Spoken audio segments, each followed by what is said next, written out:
I'm Amelia Hirschfield here. I am an entrepreneur who works on making a better and better and better life by going inside and clearing my emotional blocks and all the blind spots that I have. And I do this by combining Myers-Briggs type with very specific inner child work. And as I've done this quite successfully for years, gained a lot of experience, gained a lot of insights, and now sharing what I've experienced and helping the right people do the similar journey, because life can get a lot easier. You can feel a lot more like yourself, and you can experience the next level of freedom, all by knowing how to clear some of these blocks within. And I'm talking about clear them like permanently, like transcend them, and not in some ways that people say just get over them and then that's what they want you to do. This is like, I want you to get to a point that you don't even see this anymore. And it's can take work and it can take some time, but it's absolutely possible.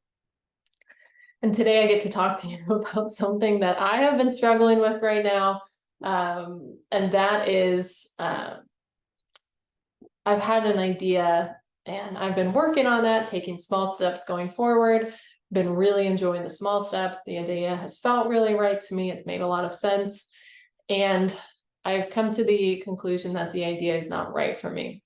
And that idea was growing mushrooms for a living, or starting a business growing mushrooms, as I'm not ever just going to be doing one thing. I'm going to have multiple things going on. So thinking about starting a business growing mushrooms for restaurants. And then I realized that was going to be too much movement for me, or too much need for me. And then I thought about growing like maybe dried mushrooms or capsules of mushrooms, because that's been on the rise recently. And it's been something that there's lots of studies coming out right now of how beneficial mushrooms are. Mushrooms are really a hot thing, at least in the US and other places in the world. They're quite, they've been a staple around for a long time. So I've been seeing the trend and I've been going like, do I want to hop on this? I've been growing them. I've been having a lot of fun growing them, eating them, having problems while growing them, learning from that. And then I realized like, okay, I don't want to go the restaurant route. What other routes are there? So I was looking at like, do I want to sell dried mushrooms? Do I want to sell mushrooms capsules? Do I want to sell mushroom farms to people? You can sell a little block of mushrooms and you can grow your own mushrooms that way. And I was kind of looking at what all that this would take, what kind of space would I need. And I realized that this was just going to be too much for me. And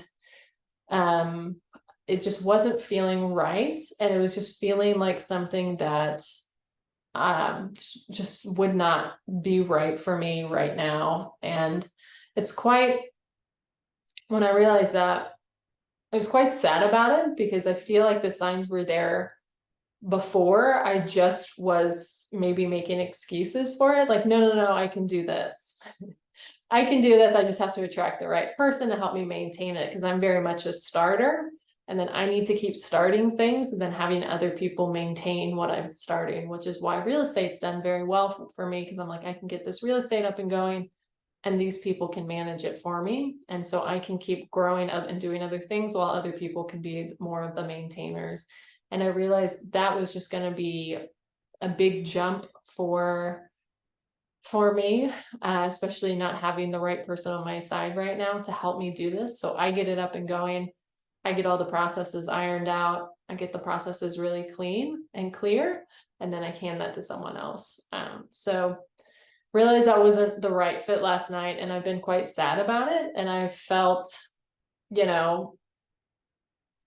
like I was losing a bit of the future that I had, because if you're like me and you have an idea and that idea is really exciting, you start envisioning certain things in your future of like, it can change that way, and I can help these people, and I can help all these other people having very good mushrooms growing, because sometimes people put fillers in them. Sometimes they're processed in plants that aren't real clean. And if it's like, if I can grow real clean mushrooms, this can just help everyone. So that was quite sad. And I'm going into the process of like grieving it, being quite sad about it, feeling a little disappointed that it didn't work out, and then feeling like I have to go back to the drawing board of like, what do I want to do? What's right for me? And then if you're not careful in these situations, you can start making them about you. Like, this is never going to work. I'm never going to get anywhere. I can't find the right idea. It's kind of like dating. Like when you realize this person's not right for you, you can go into the space of being single and being like, there's no one out there for me. There's no idea, you know, this person isn't right. So no one's right. I'm never going to find anyone.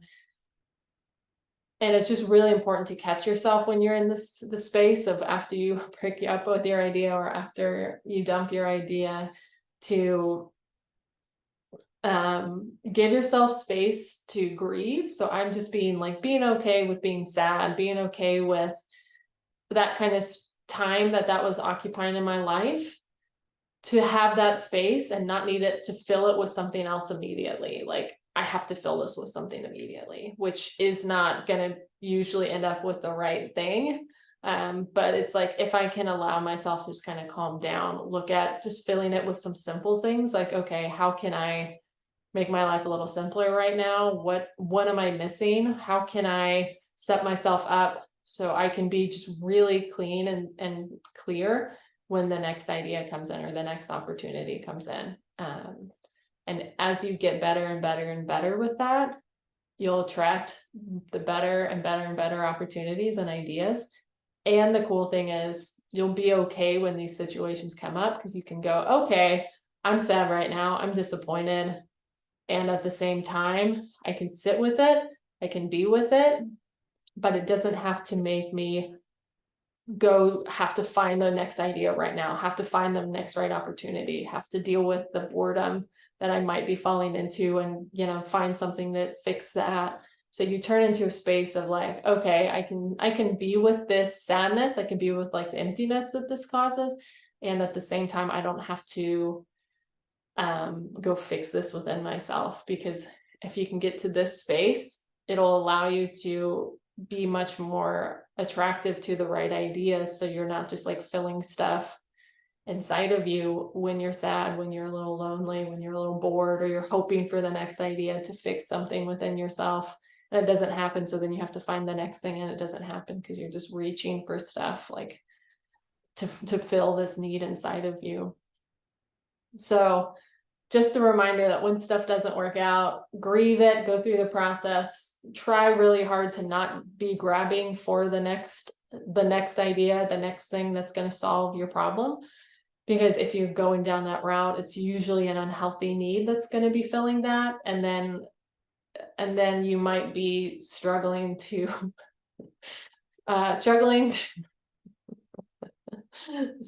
because you're in a similar situation later down the road. So much like dating and finding yourself with the same partner, it might be the same idea with ideas, especially if you're a starter like me, where you like to start, you like to get things going, you're quite driven, you want to be doing things. Be really careful that it's just not filling this emotional void right now. So that is something I'm reminding myself of, and just finding it really important to talk about that and let you know that if you're experiencing this right now, you're certainly not alone with it. And there are things that you can do to help soothe the pain that you might be experiencing, the loss, the frustration, the disappointment. Knowing what to say to yourself can help deal with this, so you're not reaching for the unhealthy stuff. And remember that it's way better to quit things sooner, so you don't get invested in it long term, and that'll allow other things to fill that space too. So if you need some help with grieving your idea, grieving the loss of that, because it is technically a loss, and you are like, this is seriously impacting your life, I would be happy to see if I can help you with that route. because it's not easy to go through this alone and explain this to other people, and other people are like, I have no clue what you're talking about because I've never started anything ever. Happy to see if you're a right fit. I do a quick call just to dive a little deeper into what you've got going on, and yeah, see what I can do for you with all that I've experienced with this as well. So I've got a page on my website. It's called a connect page. Fill that out, and I will see and love to be there for you with this process, because it's not always easy to let things go and then know how to be okay without the next thing coming in immediately, because that can be another little source of frustration and addiction with this. So yeah, cool. I will see you on the next video, and thanks for watching.